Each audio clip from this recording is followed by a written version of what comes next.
Welcome back. John Barson here with Total Health Magazine on the green carpet here at Expo West, and I have not just anybody with me. Who would have thought it would be possible that I'd actually get time with Dr. Christine Horner, Waking the Warrior Goddess. Yeah. Welcome to the show. Thank you. It's my pleasure to be with you. So, how often have you been to Expo West before? Oh my goodness, I've been here every year for about 13 years, I'd say, or 13. Longer, maybe. Yeah. So we started coming here about the same time then. Okay. Yeah. So let's talk about your book. I love this book. Most of our readers are post-secondary educated women with families. Mm-hmm. Don't want to sound too clinical there, but this book covers, I'm sure, a topic that is going to be really important to a lot of women. Yes. It's all about breast cancer. Yes, it is. Yes. So I'm a plastic surgeon by trade, and my own mother developed breast cancer and died from it. And then in my practice, what I noticed was that my patients were getting younger and younger and younger until finally I was doing women in their 20s.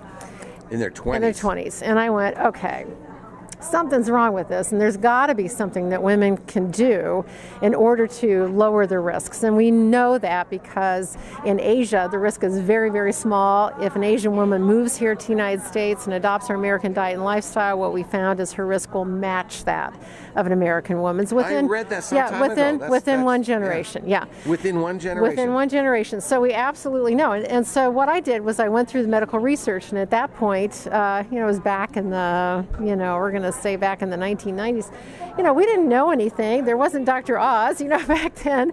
And I had no idea what I was going to find, but I went through the medical research and I found literally thousands of studies showing exactly why we have a breast cancer epidemic, everything we're doing to contribute to it, and the things that we traditionally don't do in this culture that are highly protective, and they were all natural. So foods, supplements, herbs, lifestyle choices, huge statistical data. And really the incredibly sad thing is here I went through medical school, I did a residency in general surgery and one in plastic surgery, so I did 15 years of medical education. I didn't have a single course in nutrition. I was taught. I'm still shocked that even to this day, they don't. I went back to my medical school. I was at the University of Cincinnati, and I went back to my medical school 20 years after I had graduated. And I'm now certified in Ayurveda, the traditional system of medicine from India that Deepak Chopra talks about. And I asked them, do you have a course in nutrition? This 20 years later. No. It's unbelievable to me. So everything that I learned, I was taught that these things didn't really matter. Oh, herbs didn't work, supplements didn't work. Oh, it doesn't matter, what you eat. They gave people, glazed donuts and green Jell-O post-surgery and stuff. And anyway, I started learning about Ayurveda, and of course with the research that I did for the book and everything, it really took me into this completely different direction. So I thought there's so many things that people can do that can make such an incredible difference. In fact, what I found is for each thing that has a protective effect, it causes a 50% reduction in the incidence of breast cancer. 50%. You do one thing, you cut your risk in half. If you do more than one healthy thing, those things multiply up together, they don't add up together. So it becomes incredibly simple to dramatically lower your risk. So I was just like, people need to know this because they don't know. So I pitched the television stations in Cincinnati where I was in practice and said, hey, let me be your on-air doctor on the newscast and do a segment on complementary and alternative medicine. So I did that back in 1999 through 2002. Terrific. And then I got syndicated on the Wisdom channel. It was, not existing anymore, but it was a cable network that was, focused on that. And I was working 14 hours a day, 7 days a week to do the television as well as doing my practice. And I did it for 3 years, and then I woke up one morning and went, I think I'm going to start crying. And I was like, I don't like my life. I don't have any friends. And so that's when you're putting so much stress on yourself, you're increasing your risk of breast cancer. It's true. So anyway, I quit my practice. That's what I decided to do, and I dedicated myself to really teaching people about how to become and stay healthy naturally. So, yeah. So you quit your practice, you walked away from your practice. I did.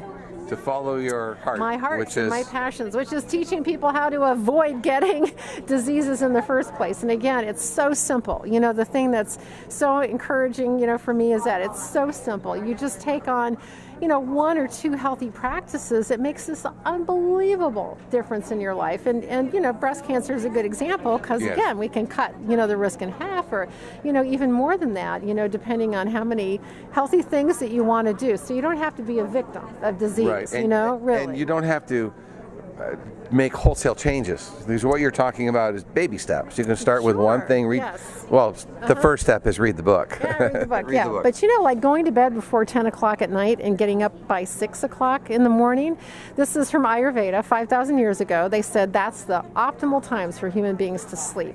Well, research shows that that's absolutely true. And if you go to bed by 10 and get up by 6 o'clock, you'll have a spike in your melatonin levels, your sleep hormone, but it's also a very powerful antioxidant and helps to decrease the amount of estrogen in the body and also stimulate the immune system. So there's a spike that occurs between midnight and 2 a.m. that you don't want to miss, because if you do, there's really catastrophic consequences, to it. And then they've also now found that all of our different hormones will interact with each other.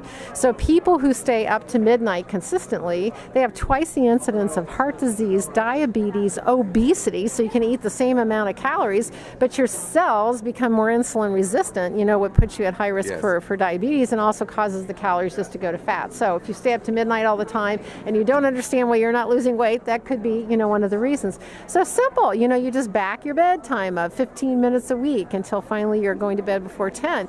And when people do that, I've had women say, oh my God, my hot flashes went away. Oh my God, I can't believe the energy I have now. I mean, because that's how we were designed physiologically, was to sleep during those hours. So simple things like that. That's a free one too. It doesn't cost you anything. And don't forget your vitamin D.